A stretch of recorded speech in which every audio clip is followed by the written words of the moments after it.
द्विजगत वर्गीकरण के बाद में आ जाता है आपका नेक्स्ट क्लासिफिकेशन सिस्टम, जिसको अपन कहते हैं 3 किंगडम क्लासिफिकेशन या 3 जगत वर्गीकरण प्रणाली।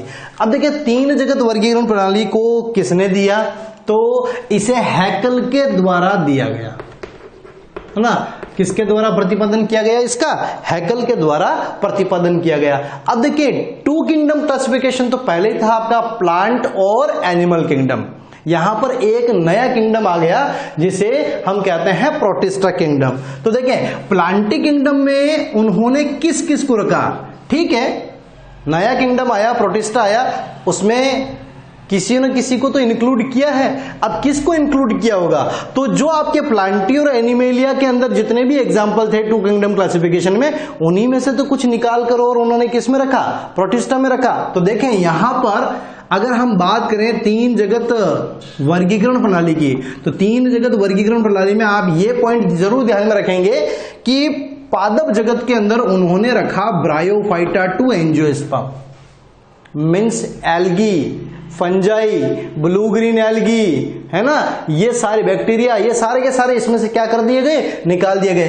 प्लांटी में या प्लांट किंगडम जो है आपका, उसमें केवल और केवल ब्रायोफाइटा टू एंजियोस्पर्म, ब्रायोफाइटा से आवृत बीजियों तक ही रखा गया।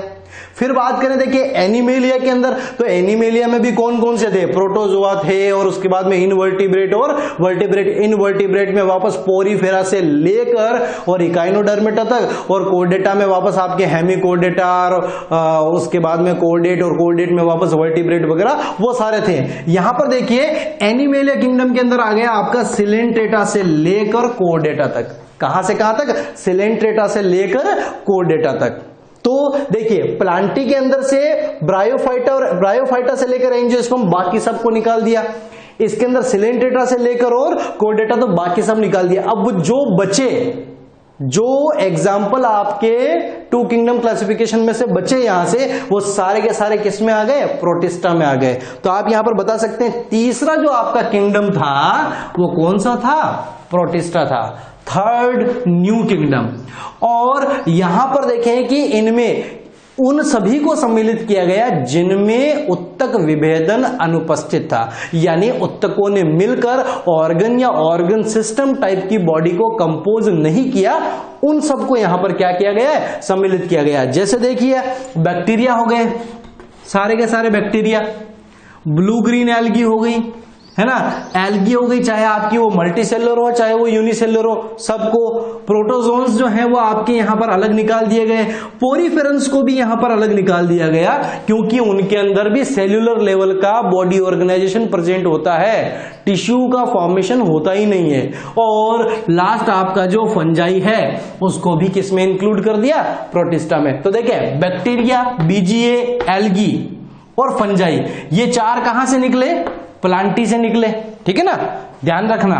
ये कहां से निकला, प्लांटी से, ये भी कहां से निकला, प्लांटी से, ये कहां से निकला, प्लांटी से, और ये कहां से निकला, प्लांटी से। और बाकी जो आपके पोरीफेरा और जो प्रोटोजोआ है ये कहां से निकले, तो ये एनिमेलिया से और ये एनिमेलिया से। तो ध्यान में रखें प्रोटिस्टा किंगडम के अंदर बैक्टीरिया, बीजीए, एल्गी और फंजाई प्लांटी से लिए गए, और प्रोटोजोआ और पोरीफेरा कहां से लिए गए, एनिमेलिया से लिए गए या एनिमल किंगडम से लिए गए। ये थी बात आपकी बिल्कुल सिंपल सी यहां पर 3 किंगडम क्लासिफिकेशन। ड्रॉबैक इसके भी वही है, आप कह सकते हो कि अभी भी यहां पर हमने एक कोशिकीय, बहुकोशिकीय, स्वपोषी, परपोषी जीवों को एक साथ रखा है। तो लगातार जैसे जैसे नए नए क्लासिफिकेशन सिस्टम आते गए, वैसे वैसे इनमें भी कुछ क्या होते गए, अपडेटेड होते गए, सुधार होता गया। तो अब ये थी बात आपके 3 किंगडम क्लासिफिकेशन सिस्टम की।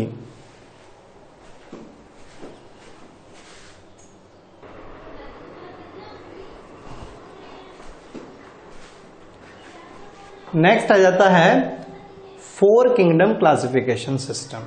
4 किंगडम क्लासिफिकेशन सिस्टम में क्या है, तो जैसे जैसे हम आगे बढ़ रहे हैं वैसे वैसे एक तरीके से क्लासिफिकेशन सिस्टम जो है वो अपडेट हो रहे हैं। 2 किंगडम में सबको इन्वॉल्व कर लिया था प्लांटी और एनिमेलिया के अंदर। 3 किंगडम में क्या हुआ कि प्लांट से और एनिमल से कुछ ग्रुप निकालकर प्रोटिस्टा में इन्वॉल्व किए, है ना। अब यहां पर आ जाता है 4 किंगडम क्लासिफिकेशन सिस्टम, जिसमें जितने भी एनिमल, जितने भी ऑर्गेनिजम्स थे, उन सबको यहां पर 4 किंगडम के अंदर, 4 अलग अलग जगत के अंदर वर्गीकृत कर दिया। वो 4 जगत देखें, उससे पहले कि 4 किंगडम क्लासिफिकेशन किसने दिया, तो कॉपलैंड ने दिया। 3 किंगडम क्लासिफिकेशन किसने दिया, हैकल ने दिया। 2 किंगडम क्लासिफिकेशन किसने दिया, कैरोलस लीनियस ने दिया। और 5 किंगडम क्लासिफिकेशन किसने दिया, तो R.H. व्हीटेकर ने दिया। ठीक है ना। तो यहां पर ध्यान रखें, 2 kingdom Carolus Linnaeus, 3 kingdom classification given by Haeckel, 4 kingdom classification given by Copeland. और कॉपलैंड ने जो चौथा किंगडम रिप्रेजेंट किया था, बताया था, वो था मोनेरा। तो यहां पर देखिए सारे जीवों को उन्होंने 4 किंगडम में डिवाइड किया। एक आपका प्लांटी जो पहले से था, दूसरा एनिमेलिया वो भी पहले से था, तीसरा यहां पर प्रोटिस्टा। जब भी कोई नया किंगडम बनता है, पुराने किंगडम में कुछ ना कुछ घटता बढ़ता है। तो देखिए प्रोटिस्टा में हमने अभी बात की थी 3 किंगडम क्लासिफिकेशन में, तो बीजीए, एल्गी, बैक्टीरिया, पोरीफेरा, है ना, प्रोटोजोआ, फंजाई, इन सबको रखा था। अब प्रोटिस्टा में देखें ऐसे जीव जो पादप और जंतुओं से सामान्यतः अलग थे, उनको क्या कर दिया, उनको प्रोटिस्टा में रखा गया केवल और केवल। जैसे बात करते हैं फंजाई की, तो फंजाई अलग कैसे, क्योंकि सारे के सारे पादप कैसे होते हैं, स्वपोषी होते हैं। ठीक है ना। तो यहां पर पादपों में से निकालकर फंजाई को अलग कर दिया। उसके बाद में एल्गी में देखें आप, जो ग्रीन एल्गी है वो सामान्यतः पादपों के समान पिगमेंट्स रखती है, लेकिन रेड एल्गी और ब्राउन एल्गी में कुछ अलग प्रकार के पिगमेंट्स प्रेजेंट होते हैं। तो यहां पर रेड एल्गी और ब्राउन एल्गी को क्या कर दिया, निकाल कर किस में रख दिया, प्रोटिस्टा में रख दिया। ठीक है ना। तो ध्यान में रखना है यहां पर फंजाई, रेड एल्गी और ब्राउन एल्गी, ये सारे के सारे किस में आ गए, प्रोटिस्टा में। उसके बाद में देखें जो आपका 4th किंगडम है, 4th किंगडम आ जाता है आपका मोनेरा। कौन सा किंगडम, मोनेरा। और मोनेरा के बारे में खास बात ध्यान में रखें कि क्या किया कॉपलैंड ने, कॉपलैंड ने सारे प्रोकैरियोट्स को निकाल कर और एक अलग किंगडम बनाकर डाल दिया, मोनेरा। सारे प्रोकैरियोट्स जो हैं उनको किस में रखा, मोनेरा में रखा। लेकिन ध्यान में एक पॉइंट आप यहां पर बहुत इंपॉर्टेंट है, ये नोट डालकर आप लिख लेंगे यहां पर, क्या कॉपलैंड ने मोनेरा को प्रारंभ में क्या कहा था, माइकोटा। ये बहुत इंपॉर्टेंट है, ध्यान रखना, कभी पूछ लिया जाए आपसे तो। कॉपलैंड ने मोनेरा को प्रारंभ में क्या कहा था, माइकोटा कहा था। यानी मोनेरा टर्म जो है वो कॉपलैंड ने रिप्रेजेंट नहीं की थी, उन्होंने नहीं दी थी। तो Monera term given by Allen and Dougherty. ठीक है ना। ये आपको ध्यान में रखना है, एलन और डॉर्टी के द्वारा कौन सी टर्म, मोनेरा टर्म दी गई। तो जब कॉपलैंड ने क्लासिफिकेशन दिया तो उन्होंने प्लांटी, एनिमेलिया, प्रोटिस्टा और उन्होंने माइकोटा रखा था। लेकिन बाद में माइकोटा को किस में चेंज कर दिया गया, मोनेरा में। और ये काम किसने, तो एलन और डॉर्टी जो थे, इन 2 साइंटिस्ट ने इस टर्म को सजेस्ट किया था, इस टर्म को दिया था। तो ये थी बात आपकी 2 kingdom, 3 kingdom and 4 kingdom classification system की। अब आ जाते हैं हम कि इसके बाद में आया नेक्स्ट और अब तक का सबसे ज्यादा मोस्ट एक्सेप्टेबल क्लासिफिकेशन सिस्टम। ये ध्यान में रखेंगे, 5 किंगडम क्लासिफिकेशन जो है वो कैसा है, मोस्ट एक्सेप्टेबल।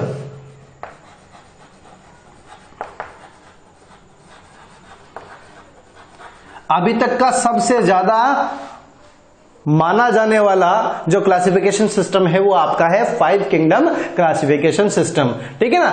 और देखें कि इसको किसने दिया, किसने प्रतिपादित किया, तो प्रपोज्ड बाय R.H. व्हीटेकर या गिवन बाय R.H. व्हीटेकर इन 1969, 1969 के अंदर उन्होंने R.H. व्हीटेकर ने समस्त जीवों को, प्रकृति में पृथ्वी पर पाए जाने वाले सभी जीवों को उन्होंने 5 जगत में क्या किया, वर्गीकृत किया।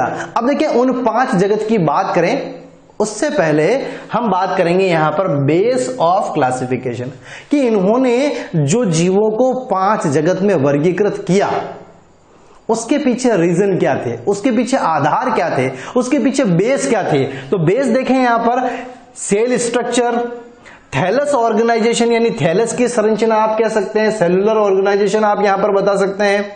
तीसरा जाता है मोड ऑफ न्यूट्रिशन, पोषण की प्रक्रिया, पोषण की जो विधियां हैं कि भाई वो ऑटोट्रॉप्स थे, वो हेटेरोट्रॉप्स थे, वो कीमोट्रॉप्स थे, किस प्रकार का वो पोषण रखते थे वो। नेक्स्ट रहता है प्रजनन और जीवन के तरीके, यानी आप कह सकते हैं रिप्रोडक्शन ऑफ और लाइफ स्टाइल, कि उनके अंदर जनन की प्रक्रिया कैसी, अलैंगिक जनन होता है, लैंगिक जनन होता है, किस प्रकार का जो है रिप्रोडक्शन है, उसके बेस पर भी उन्होंने क्लासिफिकेशन किया। और एट लास्ट और मोस्ट इंपोर्टेंट इस क्लासिफिकेशन का पॉइंट जो आपको ध्यान में रखना है, जाति वृत्तीय संबंध, और इसको हम कहते हैं इंग्लिश में फाइलोजेनेटिक रिलेशनशिप। ठीक है ना। अब देखें कि फाइलोजेनेटिक रिलेशनशिप का मतलब क्या होता है, किसी एक प्रजाति का दूसरी प्रजाति से संबंध, या फिर आप कह सकते हैं इवोल्यूशनरी रिलेशनशिप, विकासीय संबंध भी आप कह सकते हैं, वही आपके एक प्रकार के क्या है, जातिवृत्तीय संबंध होते हैं। ठीक है ना। अब देखिए कि ये जो 5 कैरेक्टर हैं, ये जो 5 बेस हैं, इनको आप याद कैसे रखें। सबसे बड़ी समस्या बायोलॉजी में यही बनती है बेटा कि इनको याद कैसे रखें। तो मैं ज्यादा ट्रिक्स सजेस्ट नहीं करता हूं, फिर भी मैं आपको साथ साथ में ट्रिक्स सारी बताऊंगा, लेकिन मैं सजेस्ट नहीं करता, क्योंकि एक समय आता है जब हमको ट्रिक तो याद होती है, लेकिन ट्रिक के अंदर का मैटर क्या है वो हम भूल जाते हैं, है ना। तो मैं इनको सजेस्ट नहीं करता हूं, लेकिन फिर भी मैं आपके लिए सारी ट्रिक्स लेकर आऊंगा, जो मैक्सिमम मुझसे जितनी हो सकेगी वो सारी ट्रिक्स मैं आपको यहां पर बताऊंगा। तो आप यहां पर इस पोर्शन को, बेस ऑफ क्लासिफिकेशन, है ना, बेस ऑफ क्लासिफिकेशन को याद रखने के लिए आप ट्रिक ध्यान में रखें। सीटी में रामपाल है, सीटी में रामपाल है। आप और अच्छी तरीके से याद रखना चाहे तो सीटी में राम प्रसाद है ना, राम प्रसाद जी का नाम भी आप यहां पर याद रख सकते हैं। अब देखें सीटी में रामपाल है। अब देखें C4 cell structure, T4 thallus organisation, में एम जो है वो मोड ऑफ न्यूट्रिशन को रिप्रेजेंट कर रहा है, राम में जो आपका आर है वो रिप्रेजेंट कर रहा है रिप्रोडक्शन को, और लास्ट में जो पाल है वो आपको रिप्रेजेंट करेगा फाइलोजेनेटिक रिलेशनशिप। तो एक इजी सी ट्रिक के थ्रू आप ये 5 बेस जो हैं वो क्या रख सकते हैं, ध्यान में रख सकते हैं। आइए अब अपन इंट्रोडक्शन के फॉर्म में बात करेंगे। यहां पर 5 किंगडम क्लासिफिकेशन को थोड़ा सा इंट्रोडक्टरी हम समझ लेते हैं, ताकि उसके बाद में हम जब इसकी डिटेल स्टडी करें तो हमको उसमें ज्यादा प्रॉब्लम नहीं आए। तो देखिए हम सबसे पहले बात करेंगे 5 किंगडम में कौन कौन से किंगडम आ जाते हैं, इनकी हम बात कर लेते हैं।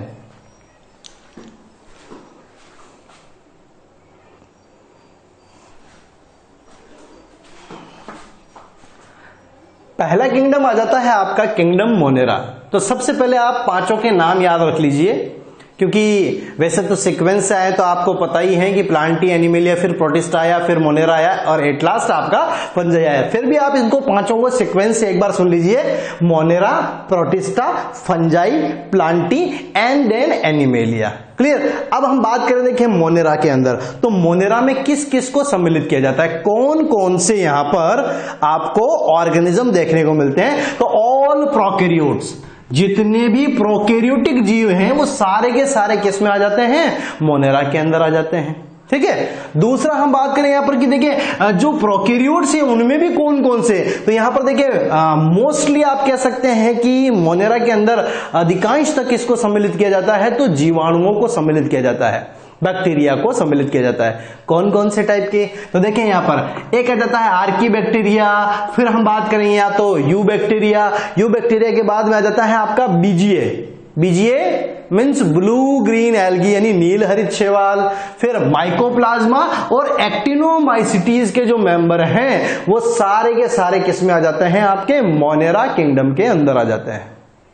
दूसरा आ जाता है protista, protista all unicellular eukaryotes. इसके बारे में मैं आपको पहले एक स्टेटमेंट बता देता हूं एनसीईआरटी का। 5 जगत में से एकमात्र जगत ऐसा जिसकी सीमाएं निर्धारित नहीं है, जिसकी सीमाएं निर्धारित नहीं है। अब सीमाएं निर्धारित नहीं इसका मतलब क्या, कि यहां पर कोई लिमिटेशन नहीं है, जो किसी दूसरे में फिट नहीं हुआ उसको उठाकर कहां डाल दिया, प्रोटिस्टा में डाल दिया। तो देखें यहां पर कौन कौन से आ जाते हैं, तो ये ध्यान रखें ये सारे के सारे प्रोकैरियोट्स को रखता है मोनेरा। और अगर प्रोटिस्टा की बात करें तो प्रोटिस्टा से लेकर एनिमेलिया तक, प्रोटिस्टा से लेकर एनिमेलिया तक सारे जो किंगडम, चारों किंगडम है उनके अंदर यूकैरियोट्स आएंगे। तो आपसे यह भी पूछा जा सकता है कि 5 जगत अवधारणा में कितने जगत के अंतर्गत यूकैरियोटिक जीवों को सम्मिलित किया गया है। तो आप ध्यान में रखें 4 जगत हैं। कौन कौन से हैं, तो प्रोटिस्टा, फंजाई, प्लांटी और एनिमेलिया। याद रख लेंगे इस प्रकार से। अब देखें उसमें भी आपको पूछ लिया जाए एक कोशिकीय यूकैरियोट किस में आते हैं, तो एक कोशिकीय यूकैरियोट के लिए सेपरेट किंगडम बना दिया गया प्रोटिस्टा। और प्रोटिस्टा में कौन कौन आते हैं, तो डायटम आते हैं, डायनोफ्लैजिलेट आते हैं, यूग्लिनोइड आते हैं, स्लाइम मोल्ड जिसे अवपंक कवक के नाम से भी जाना जाता है, जिसे फॉल्स फंजाई, झूठी कवक, असत्य कवक भी कहा जाता है, इन्हें सम्मिलित किया जाता है। उसके बाद में आ जाता है तीसरा किंगडम, यहां पर किंगडम फंजाई, या फिर इसे आप कह सकते हैं किंगडम माइकोटा। किंगडम फंजाई या kingdom mycota. Because of mycota क्यों कहा, यहां पर जो इनकी बॉडी है वो फिलामेंटस होती है और जो तंतु है उन्हें हम यहां पर माइसीलियम कहते हैं। जो तंतुओं का जाल बनता है ना, उसे हम क्या कहते हैं, माइसीलियम। तो वहीं से आया है ये माइकोटा शब्द, ठीक है ना। अब देखें फंजाई या माइकोटा के अंदर जितने भी, नाम से ही आपको पता चल गया होगा, जितनी भी ट्रू फंजाई है, all true fungi are involved in the fungi kingdom. उसके बाद में बच गए प्लांटी और एनिमेलिया। तो उनके बारे में आप बहुत अच्छे तरीके से जानते हैं कि जितने भी मल्टी सेलुलर प्लांट्स हैं वो सारे के सारे आपके प्लांटी में आ गए, जिसमें एल्गी हो गया, ब्रायोफाइट हो गया, टेरिडोफाइट हो गया, जिम्नोस्पर्म हो गया और एंजियोस्पर्म हो गया। तो ये सारे के सारे प्लांटी में। और एनिमेलिया की बात करें तो all multicellular animals are included in Animalia. तो यहां पर भी आप बता सकते हैं Porifera to Chordata, Porifera to Chordata तक जितने भी एनिमल हैं उन सबको किस में रखा गया है, एनिमेलिया किंगडम में रखा गया। तो ये थी बात आपकी सिंपल से किसके बारे में, 5 किंगडम क्लासिफिकेशन के बारे में। अब हम यहां पर कुछ और इवोल्यूशनरी रिलेशनशिप के बात कर लेते हैं कि इन सारे किंगडम में इवोल्यूशनरी रिलेशनशिप कैसा है और mode of nutrition, cell structure, cell type, ये किस प्रकार से हम यहां पर इन 5 किंगडम के मध्य संबंध इन पॉइंट्स के बेस पर बता सकते हैं। तो उनकी बात हम कर लेते हैं। नेक्स्ट हम बात कर लेते हैं थोड़ा सा इवोल्यूशनरी रिलेशनशिप की।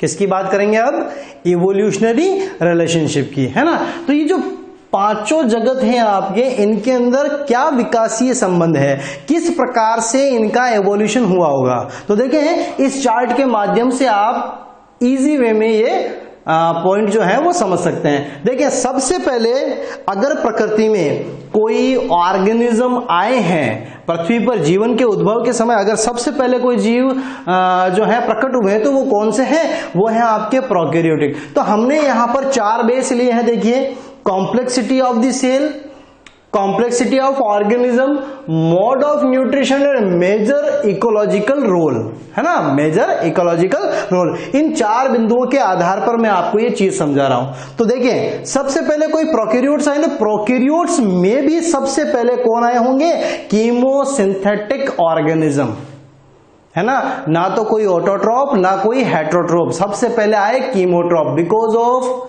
जो प्रिमिटिव अर्थ है उसके ऊपर कोई लाइफ या कोई ऑर्गेनिक सब्सटेंस प्रेजेंट ही नहीं था, तो इनऑर्गेनिक सब्सटेंस से उन्होंने अपना भोजन का क्या किया होगा, इनिशियली निर्माण किया होगा। तो उनको हम क्या बोलते हैं, कीमोट्रॉप्स, लाइक सल्फर बैक्टीरिया, जो हम आर्की बैक्टीरिया में सल्फर बैक्टीरिया को बताते हैं वो।